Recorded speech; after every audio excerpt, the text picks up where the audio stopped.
anyway from all these intricate thumbnails to just my fucking ass sitting here with the jersey on. Right. What's going on, everybody? Welcome to PanNerdia and welcome to WestWorldia. Now, something a little different with tonight's episode, you see, a little more practical. Some technical difficulties on my end with my computer. So, this week, we're going to break it down a little different. We're going to have somewhat of a synopsis of last week's episode, episode 8 of season 2 of Westworld, followed by a full discussion over at Twitch right after this. The reason being, well, as you guys know, we're trying to evolve here at PanNerdia, and that means I'm going to be putting some of my content over at Twitch. And this, stick in the road here, being with my computer, I kind of need to split the parties here, and so to speak, and give a little bit on both sides.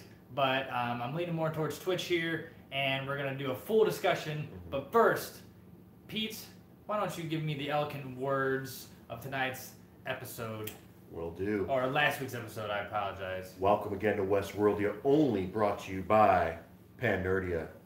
Season 2, Episode 8 is entitled Kiksuya, which is basically the Lokata language, a Native American language that means remember. Mm-hmm. And this episode was also scored again by Ramin Djawadi, and he did the Heart-Shaped Box by Nirvana again, and it was well done. I guess I could just basically tell you all about Akichita, because that's what this episode's about. He could very well be one of the most important androids in all of Westworld's history. Akichita, sort of present day, recovers the injured William. He keeps guard over him so he can live long enough to witness what's to come. He also is keeping Maeve's daughter safe and comforts her.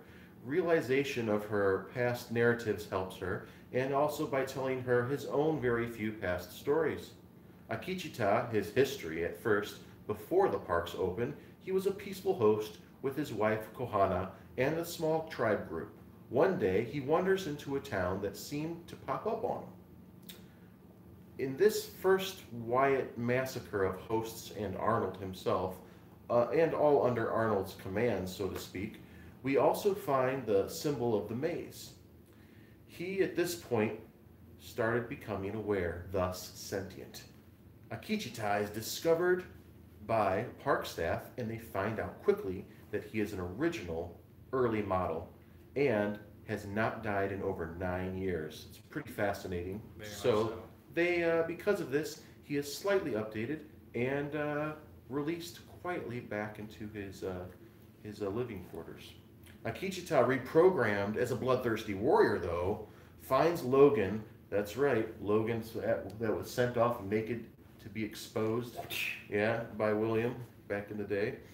He finds him delirious and stranded, and he tells him that this is the wrong effing world, man. Akichita has then continued to explore into the valley beyond and finds a giant excavation hole that he believes is the door. After this, he kidnaps the Kohana character played by Julia Jones and helps recover her memories of their decade worth of narrative together. And that's a lot. He washes off the paint, he takes her to a different land, she remembers names and feelings and everything. When he takes her to the door location, though, it's gone! Yet Kohana is concerned, and I'm sorry, she's not concerned. Well, she's concerned, yeah, but she's cornered and turned off. All her motor functions are turned off. She's taken away by some techs, and I guess they declare her as a stray droid. Thus, she's decommissioned, but Akichita doesn't know that he returns to the original home of the tribe and finds a new host in her place. That's a bummer. Akichita, back in the saddle as Ghost Nation leader, though, continues to search for the door within the valley beyond and for the whereabouts of Kohana. He allows himself to be killed by a few guests, so he gets inside of the mesa for answers. After all, wouldn't you go to what is easily considered the afterlife headquarters for a connection to the dead? Because that's what the Ghost Nation sees that mesa as. That's right. Like an afterlife headquarters, right? Once in the old Welcome Center / meat locker level, he discovers his decommissioned love Kohana. That includes his kinmen and many others. He ever so gently returns to the exam room, though, to be placed back onto the Ghost Nation tribe. undetected. How convenient. Right. Akichita, though, returns to Westworld with a master plan. Raid the host towns and the outskirts and recruit as many as he can to help search in the time of awokenness and to the path entering into sentience. Now, Ford notices Akichita's curiosity, his curious path that is, and arranges an artistic meeting full of symbolism, and we'll talk about that, and plans for the big Into the Night Gala. We all know what happens then. Right.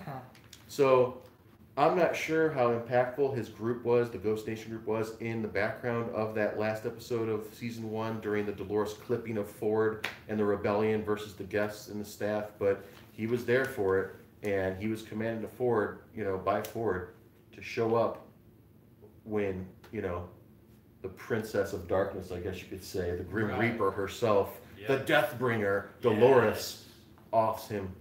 So he was there for that. Now, Akichita eventually is one of he's on one of his roundups, and he ends up seeing Emily again. And now, in addition, arriving to Ghost Nation camp, she speaks the native tongue, and she negotiates for William, promising her punishment overshadows the Ghost Nation's punishment. She wants to make him really suffer.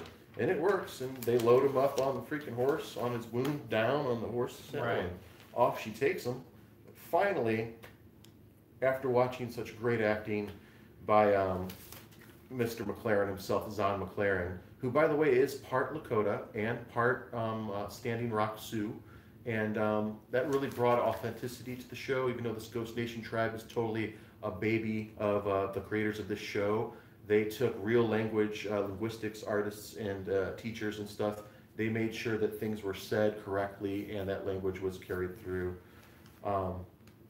Saying that is just the tip of the iceberg. Masterful job. But finally, Lee Sizemore convinces the Simpsons tech, I call him that because he looks like a guy with the buck teeth. He looks like someone from the Simpsons that would be at Moe's Tavern. But anyway, this tech guy that's in charge at this point, he's convinced by Lee Sizemore to keep Maeve stable, saying she can reprogram other fucking hosts with her fucking mind. and on the go at that, right? So Charlotte finds out that Maeve has been rewriting all programming in the host network, and she might be a separate key to regaining control of the parks. Or parks, I guess all of them. I mean, shit's hitting the fan everywhere, right? Right, I would say, yeah. So Charlotte is blown away by saying, who the fuck is Maeve, that is she talking to right now? She's already like reprogramming stuff throughout the host network. Well, basically at this time, Akichita at that exact time was directly communicating to Maeve through Maeve's daughter, bringing peace and promises to each other. So it's this sort of like telepathy network that Maeve has like been able to connect, but it seems to me like he already knew exactly how to do that. He looking into her daughter's eyes and basically using her as a conduit. Correct. Yes. So I understand the talk of protecting the innocent, but Akichita adds to this telepathic network chat by instructing Maeve to hold up on her end and help prevent Dolores, the Deathbringer that is, from bringing death to all of them. So you have Dolores and the Horde members going to the Valley Beyond, right? Right. And this is for a weapon of mass destruction or the door or whatever. Meanwhile, the Ghost Nation and their recruits are going to stop her. And that's what I'm getting from this last conversation in the episode. Right. And that's what we'll discuss further, not only next week here on YouTube, but tonight on Twitch. At twitch.tv/PanNerdia. You can catch us there very soon, guys. Again, that's twitch.tv/PanNerdia.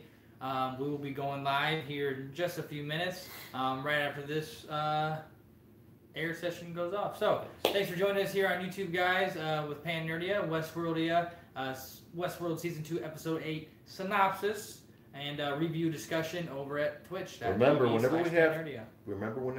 we have technical difficulties, we're always going to come back with more content and more quality. Absolutely, yeah. Couldn't say it better myself. He's right. I mean, we got to make it up to you guys. Because thanks for supporting us. And Happy Father's Day. Absolutely. To all you dads out there. Happy Father's Day. Oh, thanks. I've got many children across the globe. What? I don't know about any of those. We'll see you guys over at twitch.tv/PanNerdia.